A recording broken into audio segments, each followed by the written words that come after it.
সাবধানে যেও, ঠিক আছে? হ্যাঁ হ্যাঁ। আরে কি হয়েছে? আরে কিছু না, তোমাকে একা ছেড়ে দিতে আমার ভালো লাগে না। ও আচ্ছা, তাহলে তুমি আমার সাথে চলো। না না, ঠিক আছে, আমি চলে যাব। তুমি নিজের খেয়াল রেখো। তুমিও সাবধানে যেও আর নিজের যত্ন নিও। হ্যাঁ হ্যাঁ, ঠিক আছে। আচ্ছা, ফেরার সময় তোমার জন্য কি আনবো বলো? তোমার কি কিছু খেতে ইচ্ছে করছে? না না, আমার কিছু খেতে ইচ্ছা করছে না।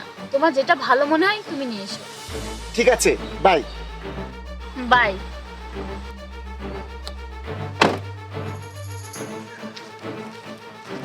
আজ আমি অফিসে যাব না। আজ আমি দেখব আমার গাড়িতে তোমার সাথে কে যায় আর কার পেছনে পেরেকগুলো লাগে। যার পেছনে পেরেকগুলো লাগবে সেই তার বয়ফ্রেন্ড হবে। আমি তাকে হাতে নাতে ধরবো, তারপর দেখব সে এই ব্যাপারে আমাকে কি বলে।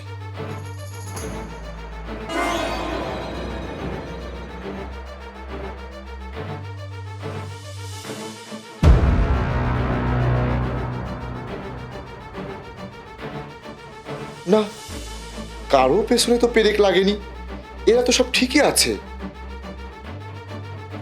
এখন তো বাসায় যাওয়ার সময় হয়ে গেছে, তাহলে কি আমার সন্দেহ ভুল? আচ্ছা ঠিক আছে, বাসায় যাই।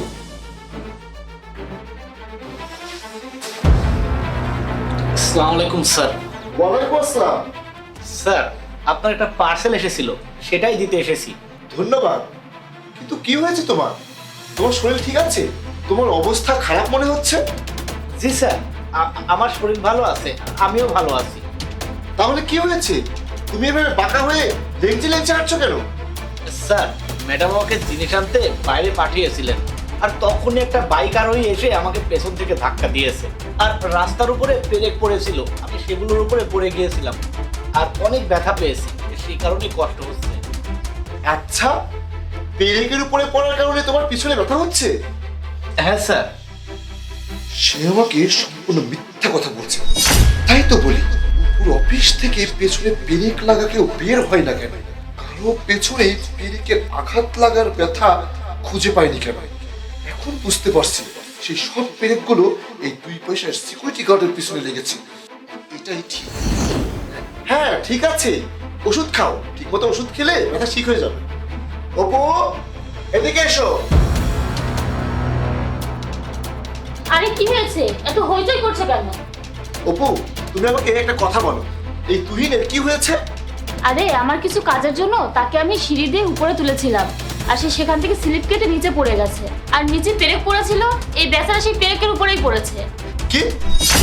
আর সে আমাকে বলেছে সে যখন বাজারে গিয়েছিল তখন একটা মোটরসাইকেল আরোহী তাকে নাকি পিছন থেকে ধাক্কা দিয়েছিল, আর সে পেরেকের উপর পড়ে গিয়েছিল, তাই সে পিছনে ব্যথা পেয়েছে।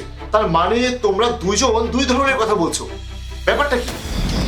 মানে ও হয়তো আমার ভয়ের কারণে এমনটা বলেছে, যে সে যদি তোমার কাছে আমার নাম নেয় যে আমার কারণে সে পড়ে গেছে, আমার কারণে তার এই অবস্থা হয়েছে, তাহলে তুমি অনেক রাগ করবে, তাই ও এমন বলেছে।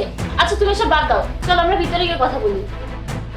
এই, তোমরা কি নিজেরা সত্যটা বলবে? তুহিন, তুমি কি আমাকে সত্যটা বলবে নাকি তোমাকে মেরে সত্যটা বের করতে হবে? স্যার, কোন সত্য? মানে আপনি কোন সত্যর কথা বলছেন?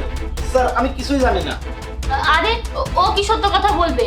আর তুমি ওকে এসব কথা কেন বলছো? দেখো তুমি আমার কথা শোনো, ও হয়তো ভয়ে এরকমটা বলছে, কোনো দুই ধরনের কথা হয়নি। আর তুমি এভাবে এত জোরে জোরে চিল্লাচ্ছ কেন? অপু, তোমার এসব আজে বাজে কথা বলা বন্ধ করো। আমি এসব কিছু শুনতে চাই না। আমি সবকিছু জেনেই এসেছি। তোমরা দুজনেই আমাকে মিথ্যা বলছো। কি ধরনের মিথ্যা? দেখো জাহিদ, তুমি ভুল বুঝছো, সেরকম কিছুই হয়নি। কি ধরনের মিথ্যা? আর আমি কি ভুল বুঝছি? আচ্ছা শোনো, আমি তোমার অবগতির জন্য জানাচ্ছি, তোমার এই 2 পয়সার সিকিউরিটি গার্ডের সাথে অবৈধ সম্পর্ক আছে। কি? তুমি কি সব আজে বাজে কথা বলছো? অপু, একদম চুপ করো। এখন এত নিষ্পাপ হওয়ার ভান করতে হবে না, যেন তুমি কিছুই জানো না। আরে তুমি তো সবই জানো। আর তার পেছনে এই পেরেকগুলো কোনো দুর্ঘটনা বা সিঁড়ি থেকে পড়ে লাগেনি, আমাদের গাড়িতে বসার কারণে লেগেছে। কারণ সকালে যখন তুমি গাড়ি নিয়ে যাচ্ছিলে আমি তোমাকে জড়িয়ে ধরেছিলাম, আর তখনই আমি এই পেরেকগুলো গাড়ির অপোজিট সিটে রেখে দিয়েছিলাম। তুমি আমার সাথে প্রতারণা করছো? আরে আমি তো অনেক আগে থেকেই তোমাকে সন্দেহ করেছিলাম। আসলে আমি ভেবেছিলাম বাইরের কারোর সাথে তোমার অবৈধ কোনো সম্পর্ক আছে, আর আমি তাকে হাতে নাতে ধরবো। তাই আজ আমি অফিসে না গিয়ে সারা দিন তোমার অফিসের সামনে ওয়েট করেছি। দেখতে চেয়েছিলাম যে কার পেছনে আঘাত লাগা কেউ বের হয় কিনা। আর তুমি তো অফিসেও যাওনি, আর তোমার অফিস থেকে পিছনে ব্রেক লাগা কেউ বের হয়নি। আর এটি আমাদের সিকিউরিটি গার্ডের পেছনে লেগেছে, আর আমি এটা এখন হাতে নাতে ধরেছি। বুঝলে অপু, এখন আর আমার সাথে মিথ্যা কথা বলে কোনো লাভ নেই। দেখো জাহিদ, তুমি আমাকে ভুল বুঝছো, সেরকম কিছুই না। তার সাথে শুধু একটা দুর্ঘটনা ঘটেছে, তাছাড়া আর কিছুই না। তোমার এসব আজে বাজে কথা বলা বন্ধ করো অপু। অনেকদিন ধরেই আমি অনেক কিছু লক্ষ্য করেছি, আর তুমি আজ কয়েকদিন ধরে অফিসেও যাও না। আর আমি তোমার অফিসে ফোন করে এটাও খোঁজ নিয়েছি, তুমি ইচ্ছে করেই অফিসে কিছুদিন ধরে যাও না, কারণ তোমার অফিস ছুটি না। তুমি তো তোমার বয়ফ্রেন্ডকে নিয়ে ঘুরতে যাও, তুমি তো তোমার এই বয়ফ্রেন্ডকে নিয়ে সেলিব্রেট করছিলে। আরে তুমি তোমার এই বয়ফ্রেন্ডের সাথে সেলিব্রেট করছিলে। আরে এসব করতে তুমি লজ্জাও পাও না? তুমি এই সস্তা সিকিউরিটি গার্ডের সাথে পরকীয়া করছিলে? তুমি এমন একজন মহিলা? আচ্ছা, এসব করতে গিয়ে কি তোমার একটুও লজ্জা করেনি? তুমি একজন বিবাহিত মহিলা হয়ে এইসব কাজ করো। আরে বাড়ির আশেপাশের লোকজন কি বলবে? সবাই জেনে গেছে যে তুমি আমার সাথে এরকম করো। কিন্তু জাহিদ, তুমি আমার কথা শোনো। দেখো, তুমি বিষয়গুলো যেরকম ভাবে বুঝে নিচ্ছ সেরকম না। আর এখানে সবার সামনে নাটক করছো কেন? বাইরের মানুষ যদি এসব কথা শোনে তাহলে তারা আমাদের সম্পর্কে কি ভাববে? আরে আমি তো একটা বোকা মানুষ ছিলাম, তাই তোমাকে বিশ্বাস করেছিলাম অন্ধের মতো। কিন্তু আমি বুঝতে পারিনি যে তুমি আমার সাথে এরকম করবে। আর আমি, সমাজের লোকেরা যে যাই বলুক না কেন, আমি তো শুধু তোমাকে নিয়েই চিন্তা করি। আর তুমি তুমি আমার সাথে এরকম করেছো। আমি তোমার কাছে এরকম কিছু আশা করিনি। আর এখন আমি তোমার মতো মহিলার সাথে আর থাকতে চাই না। আর আমি চাইলে কিন্তু এখন তোমাকে থানায় নিয়ে যেতে পারি, কিন্তু আমি তা করবো না, কারণ সমাজে আমার একটা সম্মান আছে, আর আমি তো আমার সম্মানটাকে নষ্ট হতে দিতে পারি না। এখন তুমি এক কাজ করো, তুমি তোমার এই বয়ফ্রেন্ডের সাথে এখনই আমার বাসা থেকে বের হয়ে যাও, আর আজকে থেকে আমাকে তোমার ওই মুখ দেখাবে না। দেখো, এমন করো না। আমি সত্যিই দুঃখিত, আর আমি স্বীকার করছি যে আমি ভুল করে ফেলেছি। এখন এবং আজ থেকে আমি আর এমন কিছু করব না। প্লিজ আমাকে তোমার সাথেই রাখো, আমাকে বাসা থেকে বের করে দিও না। চুপ করো অপু। এখন তুমি যা বলতে চাও বা শুনতে চাও সেটা তুমি তোমার বয়ফ্রেন্ডের সাথে বলো, আর তার কথা শোনো। আর আজকের পর থেকে আমি তোমার সাথে আমার সব সম্পর্ক শেষ করে দিব, আর তুমিও তোমার ওই মুখ আমাকে কখনোই দেখাবে না। তুমি এখনই এখান থেকে বের হয়ে যাও, বের হয়ে যাও বলছি। দেখো, আমি সবকিছুর জন্য লজ্জিত, আমি সম্পূর্ণভাবে লজ্জিত, কিন্তু আমি তোমাকে কথা দিচ্ছি আজকের পর আমি আর এমন কিছুই করব না। আমি আর এসব করতে পারবো না, কিন্তু প্লিজ তুমি এমনটা করো না।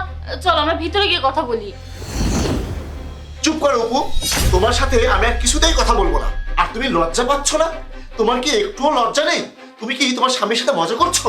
তুমি আমার ভালোবাসা আর আমার ভবিষ্যৎ দুটোই নষ্ট করেছো, আর তুমি আমার কাছে ক্ষমা আশা করো? অপু, আর না, আমি তোমাকে তোমার এই ভুলের জন্য আর কখনোই ক্ষমা করবো না। আমি যতদিন বেঁচে থাকবো আমি মনে রাখবো আমার বউ আমার সাথে কিভাবে প্রতারণা করেছে। আর হ্যাঁ, আজকের পর থেকে আমি তোমার মুখ আর কখনোই দেখতে চাই না। এখান থেকে চলে যাও, তা না হলে আমি তোমাকে এই বাসা থেকে ঘাট ধাক্কা দিয়ে বের করে দেবো। যাই, আরে একবার আমার কথা শোনো। আমি তোমাকে বলছি তো, চলে যাও এখান থেকে, যাও। আরে তুই দাঁড়িয়ে আছিস কেন? তোকে কি নতুন করে বলতে হবে? যা এখান থেকে। কি ব্যাপার, যাচ্ছ না কেন? আরে আমি তো তোমাকে দোষারোপ করতেও পারছি না, কারণ আমি তো নিজেই আমার মধ্যে হারিয়েছি। তোমাকে কেন দোষারোপ করবো? যাও, চলে যাও এখান থেকে।